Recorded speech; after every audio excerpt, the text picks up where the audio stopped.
नमस्कार दोस्तों, मैं आप सभी का स्वागत करता हूं डिफेंस मास्टर पर। और आज मैं आपके लिए एक नया सेशन लेकर आया हूं। और इस सेशन को स्टार्ट करने से पहले मैं कुछ बैकग्राउंड इन्फॉर्मेशन मैं आपको यहां पर बताता हूं कि 8 दिसंबर का जो दिन था, ठीक है, मतलब आप ये कह सकते हैं कि भारतीय इतिहास में एक बहुत ही काला दिन यहां पर हम कह सकते हैं, क्योंकि इस तरीके की इवेंट की किसी ने यहां पर कल्पना नहीं करी होगी, है ना। मतलब मैं अपना भी पर्सनल एक्सपीरियंस यहां पर बताऊं तो उस टाइम मैं अपना डेली न्यूज एनालिसिस का जो क्लास है वो यहाँ पर ले रहा था।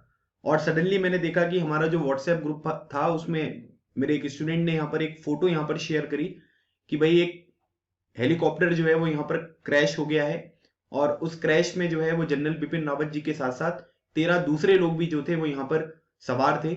और सिचुएशन जो है वो बहुत क्रिटिकल हो गई। मतलब उस मैसेज को देखते ही मतलब एकदम से ये लगा कि ये कैसे इवेंट हो गया। मतलब ऐसा किसी ने सोचा नहीं था कि इस तरीके से यहाँ पर कुछ हो जाएगा। और फिर कुछ ही देर के बाद आप ये कह सकते हैं कि ऑफिशियल यहाँ पर अनाउंसमेंट करी गई कि 14 लोगों में से 13 लोग जो है, ठीक है, उनकी जान यहाँ पर जा चुकी है। और एक जो हमारे ग्रुप कैप्टन वरुण सिंह जी हैं, ठीक है, जिनकी फोटो आप यहाँ पर नहीं देख पाएंगे, तो उनका इलाज जो है वो बेंगलोर में चल रहा है। उनको रेस्क्यू किया गया था, लेकिन उनकी सिचुएशन भी बहुत क्रिटिकल है। तो मतलब यहाँ पर प्रॉब्लम यहाँ पर ये है, मतलब लोगों को ये जानना है, ये क्वेश्चन हमारे सामने निकलकर बार बार सामने आ रहा है कि MI-17 के बारे में अगर हम बात करेंगे तो MI-17 में अगर हम देखेंगे तो MI-17 एक बहुत ही एडवांस टेक्नोलॉजी युक्त यहाँ पर एक हेलीकॉप्टर है। और जो भी हमारे VIP वगैरह होते हैं उनको एक जगह से दूसरी जगह पर ले जाने के लिए इसका प्रयोग यहाँ पर किया जाता है। तो आप यहाँ पर ये समझ सकते हैं कि सिचुएशन आखिर हुई क्या, है ना। मतलब इंजन फेलियर हुआ क्योंकि उसमें तो ट्विन इंजन थे और जितनी हाइट पे वो उड़ रहा था उसके हिसाब से तो एक ही इंजन यहाँ पर काफी था। ओवरलोड भी नहीं था क्योंकि 24 लोगों की कैपेसिटी थी, 14 लोग यहाँ पर बैठे हुए थे। वेदर कंडीशन वगैरह भी अच्छी थी, तभी उसने यहाँ पर फ्लाइट भरी होगी।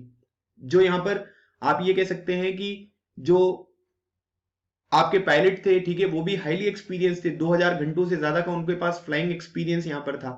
तो मतलब सिचुएशन हुई क्या, मतलब किस तरीके की प्रॉब्लम निकलकर सामने आई।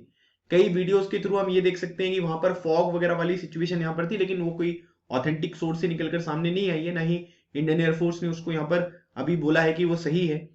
तो प्रॉब्लम यहाँ पर ये आ रहा है कि ये कुछ समझ में नहीं आ रहा है कि आखिर हुआ क्या।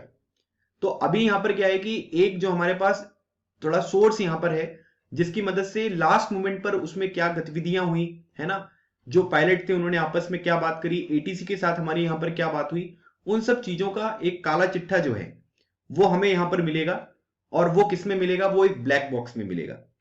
तो ब्लैक बॉक्स जो है वो अभी यहाँ पर उसको प्राप्त कर लिया गया है ना। सर्च ऑपरेशन चलाए गए थे, है ना, बहुत दूर मिला, 1 किलोमीटर के दायरे में हमने इसकी सर्च ऑपरेशन की, तब हमको ये ब्लैक बॉक्स जो कि यहाँ पर ऑरेंज कलर का होता है, ठीक है, तो वो चीजें आपको यहाँ पर मिल गई हैं। अब इसका एनालिसिस यहाँ पर किया जाएगा और हम यहाँ पर देखेंगे कि भाई इसमें से कौन कौन सी चीजें हैं जो आपको यहाँ पर देखने को मिली हैं।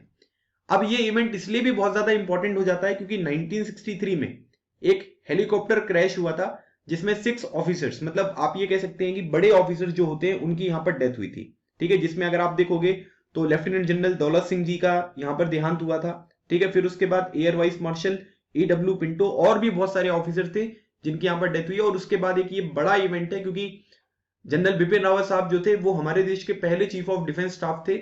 मतलब आप PVSM के बारे में बात कर लीजिए, उत्तम युद्ध सेवा मेडल के बारे में बात कर लीजिए, अति विशिष्ट सेवा मेडल VSM, है ना, युद्ध सेवा मेडल, हाईली डेकोरेटेड ऑफिसर यहां पर थे। और उनके साथ और भी बहुत सारे जो उनके स्टाफ थे, ठीक है। जैसे अगर मैं यहां पर आप सभी को इनका नाम भी बता दूं, देखिए ये काफी अनफॉर्चुनेट इवेंट था तो हमें नाम भी पता होना चाहिए सबका। तो ये आप देख सकते हैं कि पहली फोटो पर जो यहाँ पर है ये हमारे जनरल साहब है, जनरल बिपिन रावत, ठीक है। उसके बाद अगर हम देखेंगे तो ये जो पर्सनैलिटी आपको यहां पर देखने को मिल रहे हैं इनका नाम है लेफ्टिनेंट जनरल हरजिंदर सिंह। उसके बाद यहां पर ये जो थर्ड पर्सनैलिटी आपको यहां पर देखने को मिल रहे हैं इनका नाम है ब्रिगेडियर LS लिडर। फिर उसके बाद विंग कमांडर PS चौहान, ठीक है, जो यहाँ पर पायलट थे विंग कमांडर PS चौहान, ये आप यहाँ पर देख सकते हैं। उसके बाद स्क्वाड्रन लीडर कुलदीप सिंह आपको देखने को मिलेंगे। फिफ्थ फोटो जो है ये स्क्वाड्रन लीडर कुलदीप सिंह की आपको देखने को मिलेगी। फिर junior warrant officer Pradeep A, ठीक है, ये 6 फोटो में आपको प्रदीप A जी जो है वो यहाँ पर देखने को मिल रहे हैं, JWO है। और उसके बाद यहाँ पर जूनियर वारंट ऑफिसर दास आपको यहाँ पर देखने को मिलेंगे, ठीक है, ये है जूनियर वारंट ऑफिसर दास, ठीक है, 7th फोटो जो आपको यहाँ पर देखने को मिल रही है। उसके बाद फिर यहाँ पर हवलदार सतपाल जी आपको यहाँ पर देखने को मिलेंगे, ठीक है, 8th फोटो में। और उसके बाद 9th नंबर पर लांस नायक विवेक कुमार जी जो है वो यहाँ पर आपको देखने को मिलेंगे। फिर 10th नंबर पर जो है ये लांस नायक साई तेजा, ठीक है, ये आपको देखने को मिलेंगे 10th फोटो जो है। फिर उसके बाद 11th फोटो पे आपको नायक जितेंद्र कुमार जो है वो देखने को मिलेंगे, ठीक है, ये है आपके नायक जितेंद्र कुमार। और उसके बाद यहाँ पर नायक गुरुसेवक सिंह, ठीक है, ये है 12th फोटो पर। और इसके साथ ही साथ जो यहाँ पर सीडीएस हैं जनरल बिपिन रावत जी, ठीक है, उनकी वाइफ, ठीक है, श्रीमती मधुलिका रावत जी, जो कि आपको ये 13 फोटो में देखने को मिल रहे हैं, ठीक है, इनकी भी यहाँ पर डेथ जो है वो यहाँ पर हो चुकी है। तो ये 13 लोग हैं, ठीक है, जो आज हमारे बीच में यहाँ पर नहीं रहे। और इसके साथ ही साथ आप ये कह सकते हैं कि जो ग्रुप कैप्टन वरुण सिंह जी जो है, ठीक है, उनका यहाँ पर आप ओनली सर्वाइवर हैं और उसके बाद उनका अभी इलाज वगैरह जो है वो बेंगलोर में चल रहा है। तो अब उसमें देखते हैं कि सिचुएशन किस तरीके से है, ठीक है। तो उम्मीद करते हैं कि भगवान, ठीक है, हम सभी लोगों की बात यहाँ पर सुनेंगे और डेफिनेटली उनकी जो स्थिति है वो यहाँ पर सही होती हुई आपको दिखाई देगी। तो अभी यहाँ पर क्या हुआ है कि ये ब्लैक बॉक्स जो है ना वो यहाँ पर रेस्क्यू किया गया है ना, और ब्लैक बॉक्स को हमने प्राप्त कर लिया और इसमें क्या क्या चीजें होती हैं, है ना, आखिर ब्लैक बॉक्स में क्या क्या राज होते हैं और फ्लाइट रिकॉर्डर क्या होता है। तो इन सब चीजों को मैं आपको इस सेशन में यहाँ पर समझाऊंगा, जो कि आपके रिटन एग्जामिनेशन के लिए भी इंपॉर्टेंट है। इस इवेंट को समझने के लिए भी इसकी जानकारी आपको होनी चाहिए और जनरल अवेयरनेस के लिए भी जो लोग इसको देखना चाहते हैं वो यहाँ पर इसको समझ पाएंगे, ठीक है। तो मैं आपको ये बताऊंगा कि ये ब्लैक बॉक्स का काम क्या होता है और इससे कौन कौन सी डिटेल्स हैं जो हमको यहाँ पर मिल सकती हैं। जो ब्लैक बॉक्स होता है वो एक जनरल टर्म इसको यहाँ पर कहते हैं, और इसको अगर हम टेक्निकली इसका नाम देखेंगे तो इसको हम इलेक्ट्रॉनिक फ्लाइट डेटा रिकॉर्डर जो है वो यहाँ पर कहा जाता है, ठीक है। जैसे अगर आप यहाँ पर देखेंगे तो इसमें भी लिखा हुआ है फ्लाइट रिकॉर्डर, मतलब कि फ्लाइट के दौरान जो भी चीजें वहां पर होती हैं वो सब चीजें इस ब्लैक बॉक्स के अंदर जो है वो रिकॉर्ड की जाती हैं। तो इसको हम इलेक्ट्रॉनिक फ्लाइट डेटा रिकॉर्डर के नाम से जानते हैं। ये एक ऑरेंज कलर का हैवीली प्रोटेक्टेड रिकॉर्डिंग डिवाइस होता है जो कि फ्लाइट में रखा जाता है, ठीक है। तो मतलब यहां पर क्या है, याद रखिएगा, हैवीली प्रोटेक्टेड इसलिए मैं कह रहा हूं क्योंकि इसके ऊपर ना मतलब जो प्रेशर वगैरह होता है ना, या जो हीट वगैरह होता है उसका बहुत ज्यादा कोई इंपैक्ट नहीं पड़ता और ये बिल्कुल प्रोटेक्ट रहेगा। अगर आपका एरोप्लेन या जो भी फाइटर प्लेन है अगर वो क्रैश भी हो जाता है तो भी यहां पर क्या होगा कि सारी चीजें जो है वो हमको बिल्कुल सुरक्षित रूप में यहां पर प्राप्त हो जाएंगी। It is use to investigate the details of the event immediately preceding an accident. अगर मान लीजिए कि कोई क्रैश वगैरह हो जाता है, कोई एक्सीडेंट वगैरह हो जाता है, तो उसके बारे में जांच पड़ताल करने के लिए, इन्वेस्टिगेशन करने के लिए ये जो इलेक्ट्रॉनिक फ्लाइट डेटा रिकॉर्डर जो कि ऑरेंज कलर का होता है जिसको हम ब्लैक बॉक्स कहते हैं, उसकी मदद से ये चीजें हम यहां पर प्राप्त कर पाते हैं। Black boxes are compulsory on an any commercial flight और कॉर्पोरेट जेट, ठीक है, मतलब ये कंपलसरी है, मतलब कोई भी फ्लाइट हो, चाहे वो फाइटर प्लेन्स हो, चाहे कॉमर्शियल फ्लाइट हो, है ना, या जो भी कॉर्पोरेट जेट वगैरह होते हैं, उन सभी जगह पर ब्लैक बॉक्स को रखना जो है वो बिल्कुल कंपलसरी है। Where they usually kept in the tail of an aircraft, मतलब आप ये कह सकते हैं कि जो पीछे वाला पार्ट होता है एयरक्राफ्ट का, वहां पर इसको रखा जाता है, जहां पर क्या होता है कि अगर क्रैश वगैरह भी यहां पर हो जाएगा तो भी यहां पर क्या है कि आप ये कह सकते हैं कि ये सर्वाइव करेगा, क्योंकि पास में ऐसे भी इवेंट यहां पर हो चुके हैं कि इतना खतरनाक क्रैश हुआ है कि ब्लैक बॉक्स जो है वो मिला ही नहीं है ना। मैं आपको अभी एग्जांपल बताऊंगा मलेशिया का जो जेट है उसके बारे में। तो कई बार क्या होता है कि ये चीजें मिलती नहीं है, लेकिन हम इसको इस तरीके से प्लेस करते हैं कि अगर मान लीजिए कि कोई अनफॉर्चुनेट इवेंट यहां पर होता है तो ये चीजें हमको मिल जाएं। और जब यहां पर आप इसको जो है वो कलेक्ट करोगे तो उसके बाद करीब 10 से 15 दिन का समय लगेगा आपको इसके डेटा को एनालाइज करने में, ताकि आप यहां पर क्या है कि जो भी चीजें आपको यहां पर पता लगानी है उन चीजों को आप यहां पर पता लगा सके, ठीक है। अच्छा, एक बात यहां पर यह भी ध्यान रखिएगा कि जो ब्लैक बॉक्सेस होते हैं ना उनको हम दूसरी जगह पर भी रख सकते हैं, जैसे रेलवे वगैरह, कार वगैरह, इन सब जगह पे भी रहते हैं। तो एक्चुअली यहां पर क्या होता है कि पूरी की पूरी यात्रा के दौरान, है ना, आपको उस पूरी यात्रा का जो भी डिटेल्स है अगर आप उनको रिकॉर्ड करना चाहते हो तो आप आसानी से ब्लैक बॉक्स की मदद से यहां पर रिकॉर्ड कर सकते हो। इसका ज्यादातर रोल जो होता है वो एयरक्राफ्ट में होता है, लेकिन रेलवेज वगैरह में, कार्स वगैरह में भी आप इसका प्रयोग यहां पर कर सकते हैं, ठीक है। अब इसके इन्वेंशन के बारे में बात करते हैं कि भाई ब्लैक बॉक्स जैसा कॉन्सेप्ट जो है वो सबसे पहले किसने यहां पर इन्वेंट किया था। तो एक ऑस्ट्रेलियन साइंटिस्ट थे जिनका नाम था डेविड वॉरेन। तो इन्होंने यहां पर क्या किया था कि पहली बार, ठीक है, जो है वो यहां पर एफडीआर सीवीआर जो प्रोटोटाइप है वो 1958 में यहां पर बनाया था। अब देखिए क्या होता है कि अगर हम यहां पर ब्लैक बॉक्स को देखेंगे तो ब्लैक बॉक्स में ना आप ये कह सकते हैं कि दो सेपरेट पीसेस ऑफ इक्विपमेंट आपको देखने को मिलेंगे, है ना, मतलब इन दोनों चीजों को मिलाकर, एफडीआर को और सीवीआर को मिलाकर हम एक नाम देते हैं जिसको ब्लैक बॉक्स कहा जाता है। अब इसमें क्या होता है कि दो सेपरेट पीसेस ऑफ इक्विपमेंट आपको देखने को मिलेंगे। पहला जो होता है उसको बोलते हैं फ्लाइट डेटा रिकॉर्डर जिसको एफडीआर कहते हैं, और एक होता है आपका कॉकपिट वॉइस रिकॉर्डर। मतलब फ्लाइट डेटा रिकॉर्डर में क्या होगा कि भाई एयर स्पीड कितनी थी, एल्टीट्यूड कितना था, वर्टिकल एक्सिलरेशन कितना था, फ्यूल का फ्लो कितना था, ये सारी चीजें जो है वो एफडीआर के तहत यहां पर रिकॉर्ड की जाएगी। मतलब कि जो फ्लाइट डेटा रिकॉर्डर होता है उसमें ये सारी चीजें air speed, altitude, vertical acceleration, fuel flow, ये सब चीजें रिकॉर्ड होती हैं। और जो कॉकपिट वॉइस रिकॉर्डर होता है उसमें क्या होता है कि जो कॉकपिट में कन्वर्सेशन यहाँ पर हुई है ना, मतलब जैसे यहाँ पर क्या है कि एक को पायलट होते हैं, एक पायलट होते हैं, तो इनके बीच में आपस में क्या कन्वर्सेशन हुई है, किस तरीके की अनाउंसमेंट वगैरह यहाँ पर की गई है, वो सब चीजें जो है वो सीवीआर में यहाँ पर अनाउंस की जाती हैं। तो एफडीआर और सीवीआर को मिलाकर आप ये कह सकते हैं कि एक टर्म जो होता है वो ब्लैक बॉक्स कहलाता है, और दोनों चीजें जो है वो यहाँ पर बहुत ज्यादा इंपॉर्टेंट रोल प्ले करती हैं। ठीक है, अब इसमें कौन सी टेक्नोलॉजी यूज करेंगे? देखिए पहले क्या होता था कि पहले के जमाने में, ठीक है, अगर आप देखोगे तो 1960s वगैरह में क्या होता था कि एक दूसरे तरीके का ब्लैक बॉक्स यहां पर यूज किया जाता था, जिसमें हम मैग्नेटिक टेप का यहां पर यूज करते थे। ठीक है, मैग्नेटिक टेप बेसिकली क्या होता है कि जैसे आज के टाइम पीरियड पर वो जो टेप रिकॉर्डर वगैरह यूज किए जाते थे ना, तो उसमें जो कैसेट वगैरह होता था वो कैसेट पूरा यहां पर रिकॉर्ड कर लेता था। उसी तरीके से मैग्नेट टेप जो यहां पर आप ये कह सकते हैं कि टेक्नोलॉजी प्रयोग होती थी जो पुराने हमारे ब्लैक बॉक्सेस आते थे उसमें। आज के टाइम पीरियड पर आप यहां पर ये कह सकते हैं कि यहां पर ये सॉलिड स्टेट मेमोरी बोर्ड्स यहां पर होते हैं। ठीक है, मतलब ये सॉलिड होते हैं और मेमोरी बेस्ड होते हैं। मैंने आप लोगों को स्टार्टिंग में बताया था कि ये इलेक्ट्रॉनिक फ्लाइट डेटा रिकॉर्डर है ना, मतलब इसमें इलेक्ट्रॉनिक वाली चीजें जो है वो यहां पर प्रयोग करी जा रही हैं। ये पुराने तरीके से जो चीजें होती थी मैग्नेटिक टेप वगैरह, उसका प्रयोग नहीं करता है। इसमें सॉलिड स्टेट मेमोरी बोर्ड्स होते हैं और ये करीब 1990 से यहां पर लगातार प्रयोग किए जा रहे हैं। Solid state memory boards use stacked arrays of memory chips, इसमें मेमोरी चिप्स वगैरह होती हैं और ये स्ट्रॉन्गर होते हैं, मतलब आप ये कह सकते हैं कि ये बहुत ज्यादा स्ट्रॉन्ग आपको देखने को मिलेंगे। एफडीआर जो होता है, ठीक है, जिसको हम क्या बोलते हैं, एफडीआर मतलब होता है आपका जो फ्लाइट डेटा रिकॉर्डर होता है, उसमें अगर हम देखेंगे तो इसमें क्या होता है कि क्रैश सर्वाइवेबल मेमोरी यूनिट्स होती हैं which are engineer to withstand extreme heat, मतलब अगर कोई एक्सट्रीम हीट वाली कंडीशन हो गई है ना, या क्रैशेस वगैरह आपको देखने को मिलेंगे, या बहुत सारा प्रेशर वगैरह भी अगर इसके ऊपर अप्लाई किया जाए तो भी ये बिल्कुल सरवाइव करेगा। मतलब आप लोगों ने फोटोज यहां पर देखी होंगी, जो ये क्रैश यहां पर हुआ, कितनी ज्यादा वहां पर जो आई विटनेस है वो भी ये बता रहे हैं कि भाई बहुत ज्यादा यहां पर मतलब हीट थी, वहां पर बहुत जल्दी यहां पर आग लग गई, इस तरीके से प्रॉब्लम यहां पर देखने को मिली। लेकिन फिर भी यहां पर क्या है कि आपने देखा होगा कि जब इसको यहां पर रिकवर किया गया ब्लैक बॉक्स, तो उसमें क्या है कि वो चीजें सर्वाइव करती हैं। तो इसको बनाया इसी तरीके से गया है कि भाई कितना भी खतरनाक यहां पर क्रैश हो जाए तो कोई प्रॉब्लम ना हो, हम उसको आसानी से जो है वो यहां पर रिकवर कर सकें और जो भी हमको डिटेल्स चाहिए वो हमको यहां पर प्राप्त हो सके। ठीक है, तो ये बात के लिए इसको इस तरीके से बनाया जाता है।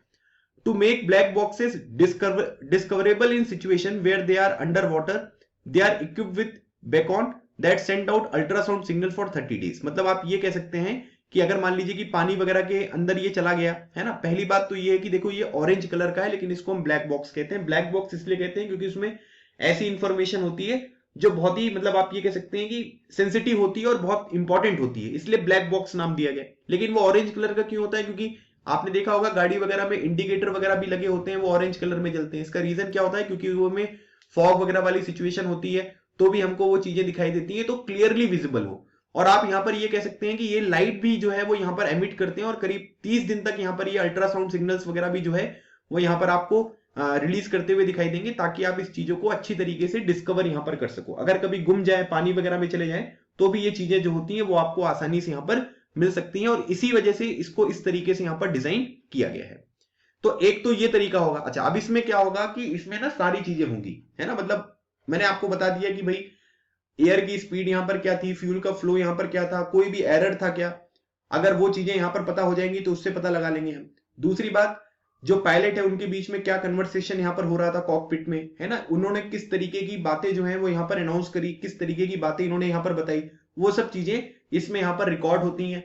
एटीसी के साथ जो इनका कांटेक्ट यहां पर छूटा, उससे पहले एटीसी के साथ किस तरीके की बात हुई थी, है ना, वो सब भी चीजें जो है वो आप यहां पर कह सकते हैं कि वो इसमें रिकॉर्डेड होती है। तो जब इसका इन्वेस्टिगेशन यहां पर किया जाएगा थॉरली, तब हमको ये पता चलेगा कि लास्ट मोमेंट पर उसमें क्या बातें हुई थी और किस तरीके की सिचुएशन वहां पर क्रिएट हुई थी, जो आप यहां पर ये कह सकते हैं कि इस तरीके का अनफॉर्चुनेट इवेंट जो है वो हमको यहां पर देखने को मिला, है ना। तो इस तरीके की जानकारी हमको प्राप्त होगी, इसी वजह से जो ब्लैक बॉक्स है उसकी इंपॉर्टेंस आपको बहुत ज्यादा देखने को मिलती है। अच्छा, अगर मान लीजिए कि एयर क्रैश होता है तो उसमें ब्लैक बॉक्स की इंपॉर्टेंस तो आपको समझ में आ गई, है ना। और क्या क्या तरीके हो सकते हैं कि हम एयर क्रैश को जो है वो इन्वेस्टिगेट करें? तो यहां पर क्या होता है कि जो एयर ट्रैफिक कंट्रोल होते हैं, मतलब एयर ट्रैफिक कंट्रोल मतलब आप ये मान लीजिए कि अगर एक पर्टिकुलर जगह से, है ना, दूसरी जगह तक कोई यहां पर, जैसे मान लीजिए कि ये सोर्स है आपका और ये डेस्टिनेशन है, तो इसमें क्या होते हैं कि अलग अलग जगह पर आपको ना एयर ट्रैफिक कंट्रोलर जो है वो यहां पर देखने को मिलते हैं, और फ्लाइट जो होता है वो क्या होता है कि टोटली जो है वो यहां पर कनेक्टेड देखने को मिलेगा। मतलब ये वाला जो एटीसी होगा इसके पास भी इसकी अपडेट होगी, फिर जब ये आगे जाएगा तो एटीसी की अपडेट होगी, फिर इसके पास भी अपडेट होगी, और यहां पर जो आपको देखने को मिलेगा तो ये सारी जो चीजें हैं ना वो कनेक्टेड होती हैं, है ना। इनकी प्रॉपर जो है वो आप ये कह सकते हैं कि इंफॉर्मेशन जो है वो उसको नोट डाउन किया जाता है, ताकि अगर कोई इवेंट इस तरीके का हो तो उसकी जानकारी हमको मिले। तो एयर ट्रैफिक कंट्रोल जो पर्सनल थे उन्होंने यहाँ पर क्या डेटा यहाँ पर रिकॉर्ड किया, है ना, क्योंकि न्यूज इस तरीके की निकलकर सामने आ रही है कि भाई उनका कंट्रोल जो है वो यहाँ पर छूट गया था। मतलब आप ये कह सकते हैं कि एयर ट्रैफिक कंट्रोल से जो उनका सिग्नल था, है ना, वो कुछ समय के बाद जो है वो यहाँ पर गायब हो गया था। Recordings of the conversation between ATC and the pilot movement before the crash, है ना। मतलब अब यहाँ पर क्या है कि एटीसी के साथ जो यहाँ पर कन्वर्सेशन वगैरह हुआ है, तो एटीसी से किस तरीके की बात वगैरह यहाँ पर हुई है, इस चीज को भी थोड़ा सा इन्वेस्टिगेट किया जाएगा। तो इसकी मदद से भी हम यहाँ पर एयर क्रैश को जो है वो इन्वेस्टिगेट कर सकते हैं। Various data recorder at the airport which would tell about the precise point and speed of touchdown on the runway, है ना। तो ये सब भी चीजें, मतलब एयरपोर्ट पर भी कई सारी चीजें होती हैं जो चीजों को रिकॉर्ड करते हैं कि भाई रनवे वगैरह के दौरान किस तरीके से यहाँ पर काम हुआ, है ना, किस तरीके से टचडाउन हुआ। क्योंकि इसमें क्या है कि मैं ओवरऑल आपको बता रहा हूँ कि अगर क्रैश होते हैं तो कैसे होते हैं, है ना। ये केवल मैं जो नीलगिरी माउंटेन के आसपास अभी ये क्रैश यहाँ पर हुआ है इसकी बात नहीं कर रहा हूं, है ना। मैं यहाँ पर आपको एक जनरल बता रहा हूं कि अगर और भी किसी तरीके का क्रैश वगैरह होता है तो हम यहाँ पर किस तरीके से जो है वो फोकस कर पाते हैं, ठीक है। बाकी आप सभी को एक बात मैं और बता देता हूं कि यहाँ पर क्या है कि सुलूर एयरबेस जो है आपको तमिलनाडु में देखने को मिलेगा। यहां से कहा जा रहे थे वेलिंगटन, ठीक है, और बीच में यहाँ पर एक जगह पड़ती है जिसको बोलते हैं कुन्नूर, ठीक है, COONOR, ठीक है। यहां पर जो है ये क्रैश हुआ था, ठीक है। और जा कहां रहे थे, यहाँ पर जो स्टाफ कॉलेज है जो कि आपको कहां पर देखने को मिलेगा, वेलिंगटन में, ठीक है, वहां पर आपको देखने को मिलेगा। यहां जा रहे थे क्योंकि स्टाफ कॉलेज जो है वो वेलिंगटन में ही है, ठीक है। वेलिंगटन जो है वैसे एक न्यूजीलैंड में भी है, लेकिन ये तमिलनाडु वाले की बात हो रही है। तो उसी बीच में कुन्नूर वाली जो जगह है वहां पर ये क्रैश आपको देखने को मिला है। तो इस तरीके से और आप ये कह सकते हैं कि इन्वेस्टिगेशन वगैरह जो होती है वो एयर क्रैश की आपको देखने को मिलती है, ठीक है। अब यहां पर क्या होता है कि इसकी लिमिटेशंस है ना। मतलब ये जो मैंने आपको ये अभी ब्लैक बॉक्स के बारे में बताया ना, तो इसकी कुछ लिमिटेशंस हैं। जैसे अगर आप देखोगे तो इसमें क्या होता है कि एक मलेशियन एयरलाइन था जिसको बोलते हैं MS-370, है ना। मतलब उसमें क्या हुआ था कि वो क्रैश हुआ था, तो यहां पर क्या हुआ था कि ब्लैक बॉक्स मिला नहीं। तो अगर ब्लैक बॉक्स मिल जाएगा तब तो इन्वेस्टिगेशन सही तरीके से हो जाएगी। अगर ब्लैक बॉक्स यहां पर नहीं मिलेगा तो क्या होगा कि इन्वेस्टिगेशन नहीं कर पाओगे। तो एक ये लिमिटेशन है। दूसरी बात यहां पर ये है कि इसमें ऑडियो रिकॉर्डिंग होगी, है ना। इसमें वीडियो रिकॉर्डिंग जो कैपेबिलिटीज हैं ब्लैक बॉक्स में वो अभी भी नहीं है। तो वीडियो रिकॉर्ड अगर हो जाएगा तो उससे और चीजें आसान हो जाएंगी। तो वीडियो रिकॉर्डिंग अभी के लिए कैपेबिलिटीज जो है वो यहां पर नहीं है। तो इसके अल्टरनेटिव्स यहां पर क्या हो सकते हैं, ठीक है।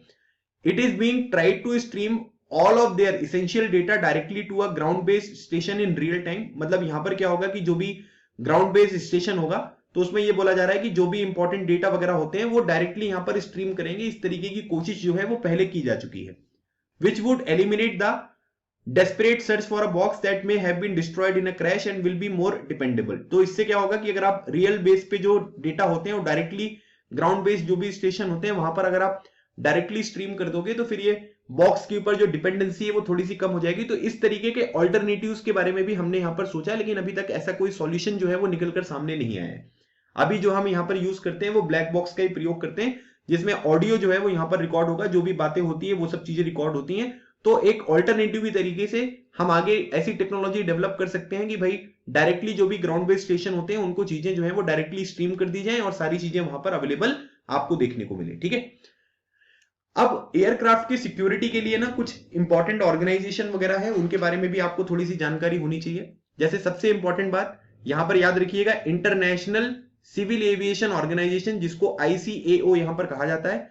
ये यूनाइटेड नेशन की एक स्पेशलाइज्ड एजेंसी है जिसकी स्थापना 1944 में की गई थी to manage the administration and governance of the convention on international civil aviation, है ना। मतलब यहां पर क्या है, आप ये कह सकते हैं कि convention on the civil aviation, जिसको हम शिकागो कन्वेंशन यहां पर कहते हैं, तो उसके बेसिस पे यहां पर क्या हुआ था, उसके बेसिस पे अगर आप देखेंगे तो इसकी स्थापना जो है वो यहां पर करी गई थी, ठीक है। दूसरी बात, शिकागो कन्वेंशन जो था वो 7 दिसंबर 1944 को यहां पर साइन किया गया था, शिकागो जो कि USA में है, और उसमें 52 कंट्रीज हैं जिन्होंने यहां पर इसको साइन किया था, और इंडिया भी इसका मेंबर आपको यहां पर देखने को मिलेगा। It coordinate international air travel, establishes rule of air space. मतलब एयर ट्रेवल जो होते हैं उनको कोऑर्डिनेट करने में एयर स्पेस के रूल्स को स्टेब्लिश करने में, एयरक्राफ्ट की रजिस्ट्रेशन और उसकी सेफ्टी के बारे में यहां पर बात करने के लिए, ठीक है, ये चीज यहां पर बताई गई है, और सिक्योरिटी के बारे में, सस्टेनेबिलिटी के बारे में, और details the right of the signatories in the relation to the air travel. ठीक है, जैसे अभी पाकिस्तान का आपने देखा होगा, उन्होंने यहां पर जो कश्मीर से यूएई तक की जो फ्लाइट यहां पर जा रही थी, तो उसमें यहां पर क्या हुआ, उन्होंने मना कर दिया कि आप हमारे एयर स्पेस का यूज नहीं कर सकते हो। तो इंडिया ने क्या किया, इंडिया ने ये सोचा कि भाई हम इंटरनेशनल सिविल एविएशन ऑर्गेनाइजेशन में यहां पर जाएंगे, और वहां पर क्या होगा, वहां पर जो है, ठीक है, आप ये कह सकते हैं कि हम लोग जो है वो यहां पर कंप्लेन करेंगे कि पाकिस्तान देखो सिग्नेटरी होने के बाद भी यहां पर इंटरनेशनल जो यहां पर एविएशन है उनके रूल्स को यहां पर सही तरीके से फॉलो करता हुआ दिखाई नहीं दे रहा है। तो ये भी एक यहां पर जो चीजें होती है वो देखने को मिलती है, और इस तरीके से ये जो आपका यहां पर ऑर्गेनाइजेशन है वो आपको यहां पर काम करता हुआ दिखाई देता है। ठीक है, तो ये बात आपको ध्यान रखना है। अच्छा, और यहां पर देखेंगे अगर हम भारत में अगर हम बात करेंगे, bureau of civil aviation security, जिसको BCAS यहां पर कहा जाता है, ये एक अटैच्ड ऑफिस है मिनिस्ट्री ऑफ सिविल एविएशन में। ठीक है, जिसके मिनिस्टर कौन है, श्री ज्योतिरादित्य सिंधिया जी, वो आपके सिविल एविएशन मिनिस्टर यहां पर देखने को मिलेंगे।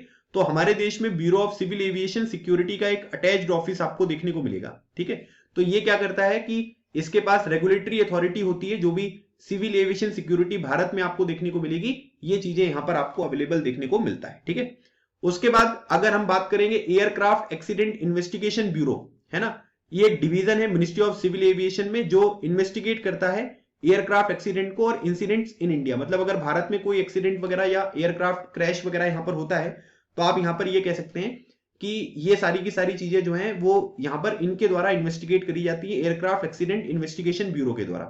और 2020 में अगर आप देखेंगे तो लोकसभा ने ना एक एयरक्राफ्ट अमेंडमेंट बिल भी जो है वो यहां पर पास किया था, जिससे हम एयरक्राफ्ट जो एक्ट है 1934 का, उसको हम यहां पर अमेंड करने की बात यहां पर कह रहे थे। ठीक है, तो ये अभी कुछ लेटेस्ट सी डेवलपमेंट यहां पर है जो एयरक्राफ्ट सिक्योरिटी के बारे में आपको यहां पर देखने को मिलेगी, जिसके बारे में आपको थोड़ा सा जानकारी रखनी है। ठीक है, और मैंने आप लोगों को सुलूर बेस के बारे में बताया था, तो सुलूर बेस में ना कई सारे एयरक्राफ्ट वगैरह आपको देखने को मिलेंगे, जैसे AN-32 का यहां पर आपको एक बेस देखने को मिलेगा। ठीक है, उसके बाद MI-17 जो है, ठीक है, V5 वो आपको यहां पर देखने को मिलेगा। ठीक है, उसके बाद HAL तेजस जो है वो भी आपको देखने को मिलेगा, है ना, HAL तेजस। ठीक है, और HAL ध्रुव वगैरह और सारंग वगैरह भी जो है वो आपको देखने को मिलेंगे।